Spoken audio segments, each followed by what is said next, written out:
Rịt. Yêu đấy hả em. Đó. Nó không ngon ăn. Cái 30 phút tụm lại cái đi nè tự nên. Yeah. Doan cả hàng ngọ rong vui chị tay này. Giọt 4 lên. Ông nằm lên ông nào. Tao còn Dân chị. Này nè, thưởng thức cái món này. Con cách. Muốn con cách. Con cách của kia.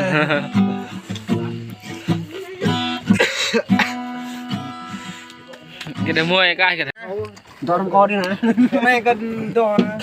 Đó bè grai đó nha vậy. Mẹ bên này đó. Đó mẹ. Cá chị. Đều, từng thực rượu chui lại. Ok, bạn. 1, 2, 3. Rượu ở tới rồi em ơi. Rượu. Đây mình đang chờ cái rượu này nó lâu quá. Rượu chuối. Rượu chuối. Nhưng mà chưa có làm xong đâu. Chưa có làm xong đâu mà. Xích nó chưa có. Không sao. Xích rồi mình ra. Đây nha mà rượu chuối cho mọi người nha. Ở đây thì không thể thiếu rượu chuối. Tại vì trong làng hay uống rượu này mà. LPS à cái thằng này nó cứ thêm rượu trắng anh em ạ. Được rồi, có mùi mà có rượu. Mời tất cả anh em nhá, mời mọi người uống rượu chuối. Wow, ngon thế. Tệ.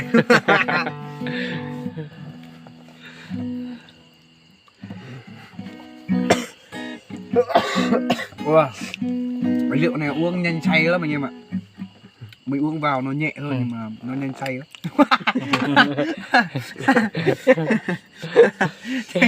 thèm quá đúng không? Đây anh em ạ, thịt cá này. Người ta gọi là ít. Nhưng mà hôm nay không có ít eo nha bà nha. Có ít thôi. Nhưng mà wow. Nhâm lại. Nước của nó cari đậm đà rất là ngon luôn nha. Nước. Nhầm đó. Nhâm đà. Ăn thử đi Ông có nhâm rồi. Ăn ông có nhâm rồi. Ông có 5 thơ rồi.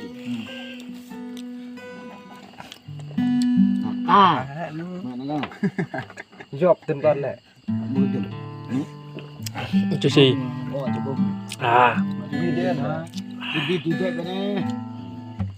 Đấy gì? Và bây giờ thì mình sẽ kiếm cua tôm hùm Alaska. Nhâm thứ đấy. Thứ thế nào ạ? Ok mọi người quay cho mọi người xem tôm hùm Alaska này. Có phải cái này không? Cái đó. Tôm hùm Alaska. Đây rồi. Đây tôm hùm Alaska mình ăn bằng tay cho nó chất anh em. Tôm hùm. Tôm hùm mình ăn một con mình no lắm. No rồi nha mọi người nhá.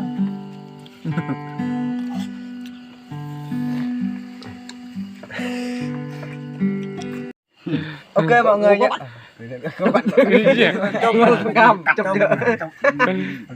Ok mọi người nhá.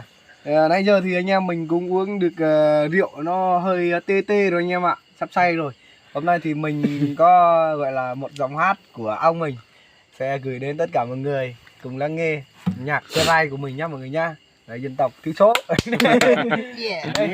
Anh em chân co là như chập nên là cho cái này người vợ tôn cho như nên có ai thì người toàn nguyên như nên tôi ngót ở bên như là được bên thi ai có nè ai chơi như nữa co là như mình nên có phải tôn như sản bột và luôn lần lại bên co lại.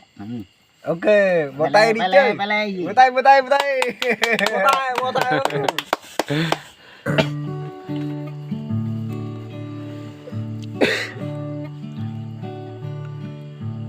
Ôi cho này đừng ra đây ôi lâm em về răng rồi này người mẹ ở trong ai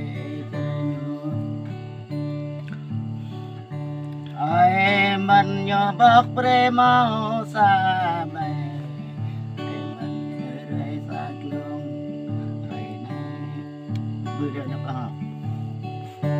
đang ngập bơ nhảy đây ai cho lên và lên để cho เป็นตาซอยเพิ่นว่า ngoan ám bám lấy đi cho này để tao ai làm này ta ta ai ta ta đây rồi chưa ta ta ai hao ta lên